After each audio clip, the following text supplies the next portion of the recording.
Hey there, it's Dusty Thunder again with another Reddit story for you. This one is actually from Am I the Devil? And it is, why doesn't my daughter speak to me? I, 42 male, I'm a father of 2 boys and a 19-year-old daughter who I'll refer to as Emma. Her mother passed away a few years ago, and since then, it's been just the 4 of us. I've always tried my best to be there for her, but lately, we've been facing a major conflict that has torn our family apart. Emma got pregnant unexpectedly, and when she broke the news to me, I was taken aback. I wasn't prepared to become a grandfather at this stage of my life, and I admit that I initially reacted poorly. I was scared for Emma's future, knowing that becoming a teen mother can come with significant challenges. Feeling overwhelmed, I gave Emma an ultimatum. I told her that she had 2 choices, either give up the baby for adoption or leave the house.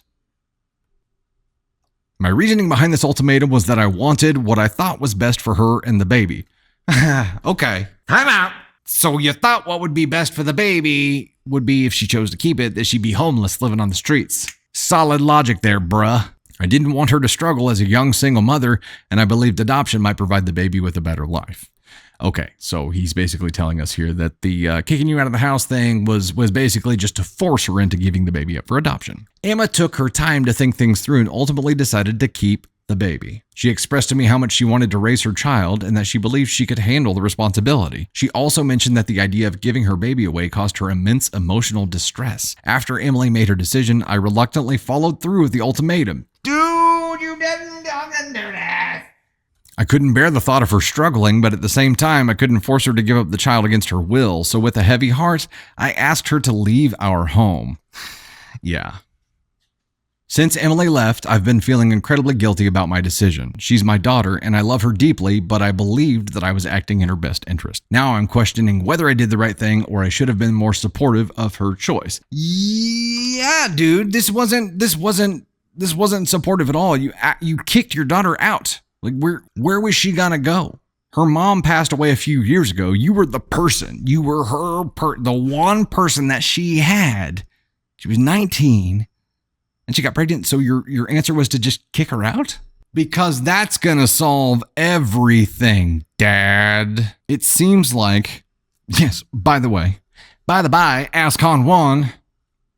I hate to see you struggle. I really hate to see you... struggle with a rating that really identifies you as the severity of asshole that you really are. I really hate for you to see you struggling with, doing the right thing here. But I think assigning ASCON 1 is the right thing to do. You don't kick your effing child out whenever they're at the point in their life where they need you the most. This was a proving point where the daughter needed you, and instead of stepping up and saying, hey, no matter what happens, I am here for you. No matter what happens in life, I am here for you to help you get through it. It's going to be tough, and we'll get through it.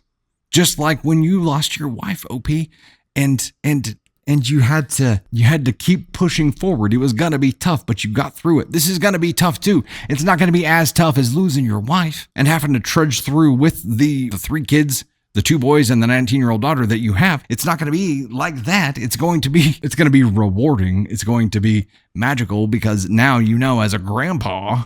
Was that it? Was that the problem, that you're 42 and you just couldn't handle being a grandpa? Was that the thing you really had a problem with? I don't understand why you thought this was the right move. And then because you said it, you're like, well, I said it, I got to follow through with it. No, you don't. You got to do the right thing. Call your daughter, get her ass back to the house, step up, help her, and get to be actively involved with your grandchild's life, because here's where it's headed. You are headed down a road very quickly where your daughter is never going to speak to you again. And just like we talked about not long ago, if you don't have a relationship with a parent, you don't get to have a relationship with a child. You just made a choice that prevents you from having a relationship with both your daughter and your grandchild. Is that what you really wanted? I can't believe that it is. What in the hell could have fueled you to make this choice and truly think that it's the right thing to do? ASCON 1. Fix it. Fix it now. Ridiculous. Yeah, he lost out. He just completely made a decision that's he's gonna lose out on all of those times that a grandparent gets to enjoy in the very beginning.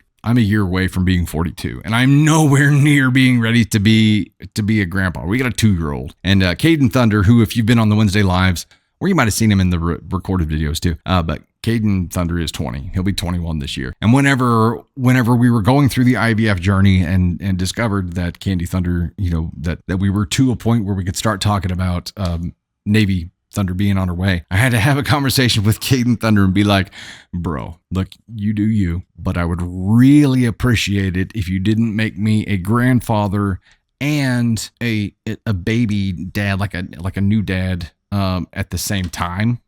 Like, give me a little bit of gap in there. Just give me a little bit of time in there.